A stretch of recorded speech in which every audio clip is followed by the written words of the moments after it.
Hello friends, welcome back. अगर आप हैं बिहार में नियोजित शिक्षक तो आप सभी का बहुत बहुत स्वागत है अभी के इस वीडियो में हम लोग बात कर रहे हैं वर्ग 6 गणित की पाठ 10 अनुपात और समानुपात। यह आप लोग का जो सक्षमता परीक्षा होना है उसके क्रम में आप लोगों के लिए यह वीडियो है, तो आप लोग इस वीडियो को अंत तक देखिए। और चलिए अब हम लोग शुरू कर लेते हैं इस वीडियो को। आप लोग को जो हम इस वीडियो में बता रहे हैं, अगर आप लोग को ये पीडीएफ चाहिए या फिर आपका जितना भी पीडीएफ छूट गया अगर वो लेना चाहते हैं तो आप लोग डिस्क्रिप्शन बॉक्स को चेक करिए। वहाँ पे आप लोग को ये नंबर मिलेगा 97 094 72 735। इस नंबर पे आप लोग जो है यहाँ पे व्हाट्सअप कर करके पीडीएफ प्राप्त कर सकते हैं। और साथ ही साथ आप लोग को बता देते हैं कि आप लोग को पीडीएफ जो दिया जाएगा उसके बदले आप लोग को 399 रुपये पेमेंट करने होंगे। तो चलिए अब हम लोग पहला नंबर क्वेश्चन की तरफ आते हैं। तीन दोस्तों ने 624 रुपये आपस में 1/2 अनुपात 1/3 अनुपात 1/4 के अनुपात में बांटे, तो तीसरे दोस्त का भाग क्या होगा। तो यहाँ पे देखिए ऑप्शन ए दिया गया है 288, बी है आपका 148, सी है 198 और डी हो गया आपका 144। तो इसको सबसे पहले हम लोग को सिंप्लीफाई करना पड़ेगा। तो यहाँ पे आपको 3 अनुपात दिया गया है, 1/2 है, 1/3 है और 1/4 है। इस सब के बीच में हम x लगा लेंगे, 1/2x plus 1/3x plus 1/4x। Total कितना है भाई? तो टोटल है इसका जो है 624 रुपये है। तो इसको अगर हम लोग डील कर लेंगे 2 3 4 इसका एलसीएम निकालेंगे तो आ जाएगा ये 12। और उसके बाद अगर यहाँ पे देखेंगे तो ये 6 हो जाएगा, ये आपका हो जाएगा 4 और ये हो जाएगा आपका 3। तो इसको चलिए इसको हम लोग डील कर लेते हैं। तो यहाँ पे क्या हो जाएगा 6 और 2 8, 6 और 4 6 और 4 10 और 10 10 और 3 13 13 यहाँ पे आ जाएगा 13x अब बटा में आपका हो गया 12।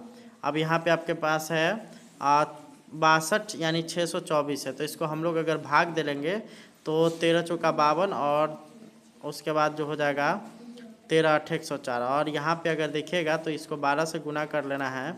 तो यहाँ पे आप लोग का जो देखिएगा तो यहाँ पे कितना आ जाएगा, तो यहाँ पे आ जाएगा x का वैल्यू जो आएगा x बराबर आएगा आपका 48 गुने 12, 48 गुने 12। तो अब यहाँ पे हम लोग को अंतिम वाला का निकालना है, 48 गुने 12 है और हमसे पूछ रहा है कि तीसरे दोस्त का क्या होगा। तो यहाँ पे 4 तिहाई 12 तो 48 तिहाई कितना होता है 144 रुपये। इसका बिल्कुल राइट हो जाएगा, यानी कि ऑप्शन नंबर डी बिल्कुल सही है। अगले यहाँ पर आता है कि 18 अनुपात ए और बराबर है ए अनुपात 18, तो ए का वैल्यू क्या होगा। तो इसका वैल्यू इस तरह से निकाल सकते हैं 18/a और a/18। तो क्या हम लोग इसको अगर हम लोग क्रॉस मल्टीप्लाई कर देंगे, सॉरी यहाँ पे 8 है ना, गलती हो गया। तो क्रॉस मल्टीप्लाई करेंगे तो ए स्क्वायर हो जाएगा और 18 हो जाएगा 144। तो 144 का अगर हम लोग वर्गमूल निकालेंगे तो ये आ जाएगा 12, यानी कि ऑप्शन नंबर बी बिल्कुल इसका सही हो जाएगा। अगले यहाँ पर आता है कि 62.5 तथा 0.9 का मध्य अनुपाती क्या हो जाएगा। तो इसका जो मध्य अनुपाती जो हो जाएगा वो होगा 7.5। ये बिल्कुल आप लोग का राइट हो जाएगा। अगला सवाल है कि किसी कुर्सी को बनाने में मजदूरी, लकड़ी तथा पेंट पर होने वाले खर्चों का अनुपात 7:5:3 है। यदि कुल खर्च 195 रुपये है तो इसमें मजदूरी पर कितना खर्च होगा। तो यहाँ पे आप लोग देख लीजिए 7 है, 5 है और 3 है, तीनों जोड़ देंगे तो 7 5 12 और 3 कितना होगा, तो 15x हो जाएगा, बराबर में आपका हो गया 195। तो इसको अगर हम लोग भाग दे लेंगे तो यहाँ पे कितना हो जाएगा, 15 नीचे आ गया, 15 कम 15 और 15 तिहाई 45। तो यहाँ पे आप लोग का 15 तिहाई 45 हो गया। मजदूरी के लिए यहाँ पे 7 है तो इसको 13 से 7 से गुना कर दीजिए तो 91 आ जाएगा, यानी कि ऑप्शन नंबर डी में आप लोग का 91 है। तो ये बिल्कुल राइट हो गया। अगले यहाँ पर आ जाइए कि यदि x ratio y plus Z बराबर 1:3 है तो यहाँ पे 2:x प्लस y का जो रेशियो 7 है तो यहाँ पे y ratio z plus x किसके बराबर हो जाएगा। तो इसका जो सही आप लोग डील करिएगा तो यहाँ पे आ जाएगा 1:2, यानी कि ऑप्शन नंबर डी बिल्कुल इसका सही हो जाएगा।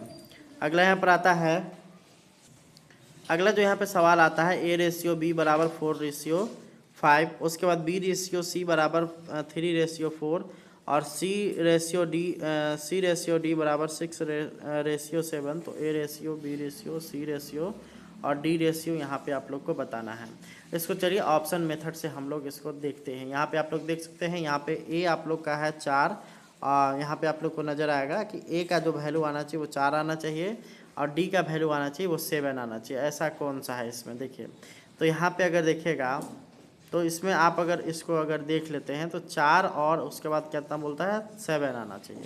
तो ये आप लोग का हो जाएगा। आपका ऑप्शन नंबर डी में अगर देखिएगा तो यहाँ पे और 4 रेशियो ये वाला जो है आपका यहाँ पे 70 तक आ जाएगा। ठीक है, आगे हम लोग बढ़ेंगे तो यहाँ पर आता है कि एक थैली में 25 पैसे, 10 पैसे तथा 5 पैसों के सिक्के हैं और सिक्के क्रमशः 1:2:3 में है।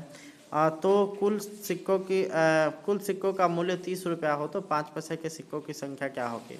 तो यहाँ पे देख लीजिए 25 पैसा का आपका 1 अनुपात में है, 10 पैसा का 2 अनुपात में है और 5 पैसा का 3 अनुपात में है। तो यहाँ पे x, 2x और 3x। तो यहाँ पे अगर टोटल को अगर देख लीजिएगा तो कितना हो गया आपका 2 1 3 और 3 3 6। तो यहाँ पे आप लोग का हो जाएगा अगर इसको अगर आप लोग डील कर लीजिएगा तो यहाँ पे आप लोग का 150 हो जाएगा, यानी कि ऑप्शन नंबर ए बिल्कुल सही हो गया।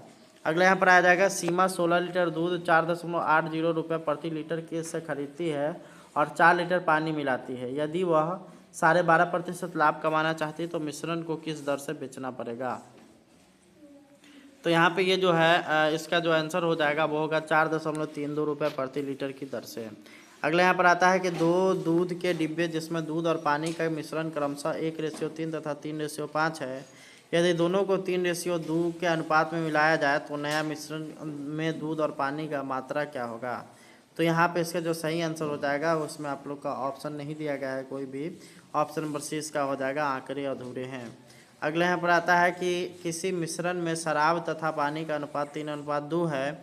अगर उसमें 8 लीटर शराब और 10 लीटर पानी मिलाया जाए तो नए अनुपात में शराब और पानी का मिश्रण 4:3 है तो कुल मात्रा कितनी होगी। यहाँ पे शराब की पूछ रहा है तो यहाँ पे 80 लीटर इसका हो जाएगा। आगे हम लोग बढ़ेंगे तो यहाँ पर आप लोग का है कि एक परीक्षा में 70 में से 25 छात्र ने 50% से कम अंक प्राप्त किए, उनका 50% अथवा उससे अधिक अंक प्राप्त करने वाले छात्रों की संख्या का अनुपात क्या होगा। तो यहाँ पे जो इसका जो आंसर आ जाएगा वो होगा आपका ऑप्शन नंबर ए, यानी कि 5:9। अगला यहाँ पर आता है कि एक पिता अपने पुत्र की वर्तमान आयु का योग 34 वर्ष है। 8 वर्ष बाद दोनों की आयु का अनुपात 7:3 हो जाएगा तो पुत्र की वर्तमान आयु ज्ञात करिए। तो यहाँ पे जो आप लोग का देखिएगा ऑप्शन जो दिया गया है उसमें आप लोग का ऑप्शन नंबर ए बिल्कुल राइट हो जाएगा, यानी कि 7 वर्ष। अगला यहाँ पर आता है कि यदि एक आयताकार प्लेटफॉर्म की लंबाई एवं चौड़ाई का अनुपात 16:7 है तथा उनके बीच वास्तविक अंतर 180 मीटर है तो प्लेटफॉर्म का क्षेत्रफल ज्ञात करिए। तो यहाँ पे हो जाएगा आपका ऑप्शन नंबर सी, यानी कि 44,800 मीटर स्क्वायर। अगला यहाँ पर आता है कि तीन संख्याओं में जो कि 3:2:5 के अनुपात में है सबसे बड़ी संख्या क्या है यदि इनके वर्गों का योग 1862 है। तो यहाँ पे आप लोग को बता देना है कि इसमें जो सबसे बड़ी की संख्या कौन सी होगी। तो यहाँ पे हो जाएगा आपका ऑप्शन नंबर सी, यानी कि 35। अगला यहाँ पर आता है कि ए, बी तथा सी की मासिक आय 2:3:5 के अनुपात में है। यदि सी की मासिक आय ए के मासिक आय से 1200 रुपये अधिक हो तो बी का वार्षिक आय कितना होगा। तो यहाँ पे जब इसको डील करिएगा तो आपका ऑप्शन नंबर सी आ जाएगा 14,400। तो उम्मीद करते हैं कि आपको वीडियो पसंद आया होगा। इस वीडियो को शेयर करिए। मिलेंगे नेक्स्ट वीडियो में। धन्यवाद। PDF चाहिए तो डिस्क्रिप्शन चेक करिए।